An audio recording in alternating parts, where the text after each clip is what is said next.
Have any veterans of the global war on terror with us today?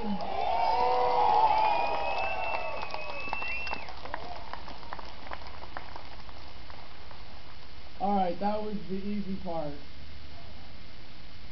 What comes next? Is there anybody here representing the Coast Guard today? Oh, come on, come on. There's got to be a few. Are there a couple of hands in the back? They're in the back. Thank you.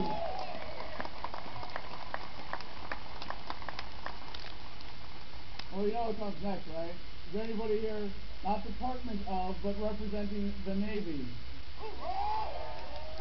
Thank you. You might not, I don't know, be able to hear this, so listen up really closely, but I know that there are a lot of gentlemen and ladies from the Air Force.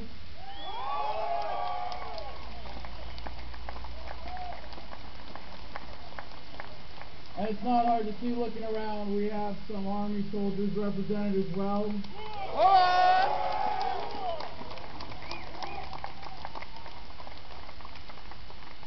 And I know we're such a small elite fighting force. In a crowd like this, we might be small in numbers, but can I hear from the Marines here today?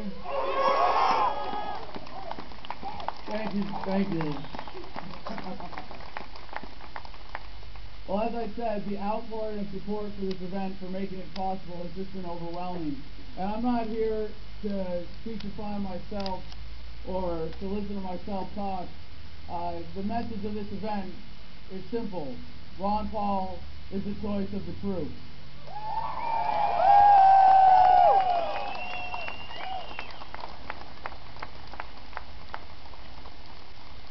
And one thing I want you to keep in mind here today, as much fun as we can have, as much community as we can build, as much of a message as we can send, it won't matter if the Republican Party will not listen to the troops.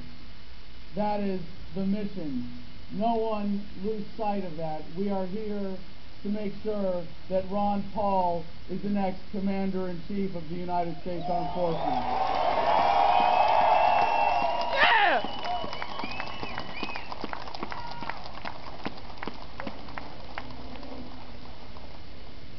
And it really shouldn't be that hard. This is what I've been saying, and I don't claim to speak for the troops.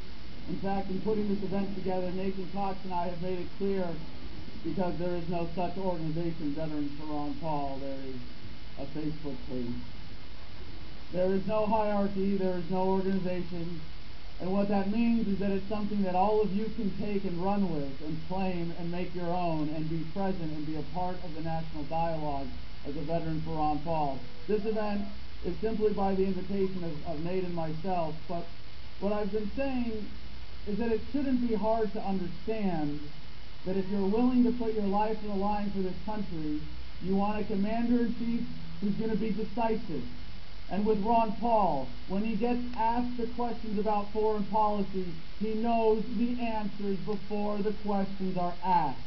He is decisive, beyond a doubt.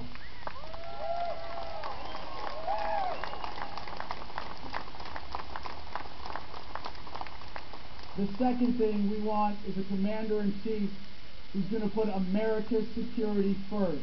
Not Israel, not Iraq, not Afghanistan, not trying to police the world, but when we sign up to risk our lives, we do it to defend our fellow Americans.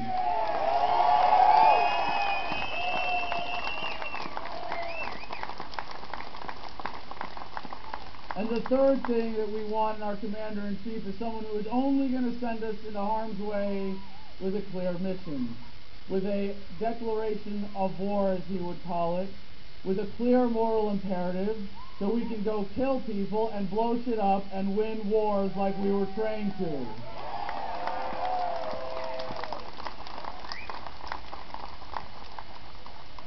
So I hope it's not presumptuous of me to say that there are a few veterans and active duty soldiers that share my sentiments on those points, but I'm really going to leave it at that.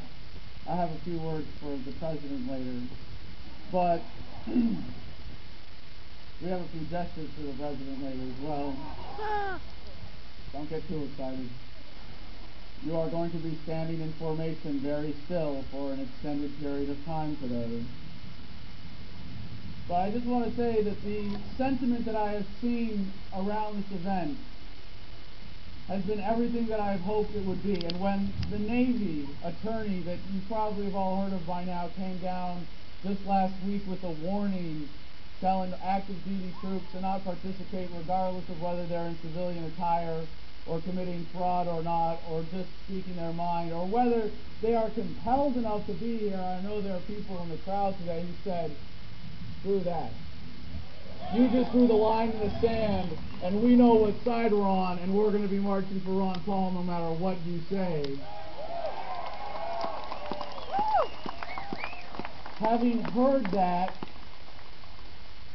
the sentiment that has come out, the reaction has just been everything I could possibly have hoped it would be, and if anything, it has given me all the more courage to be here. So we have an incredible lineup of speakers because they are the ones that have invested the most in this event. We have some of the organizers of this event that you're going to hear from, but really these are the winners of the YouTube video contest.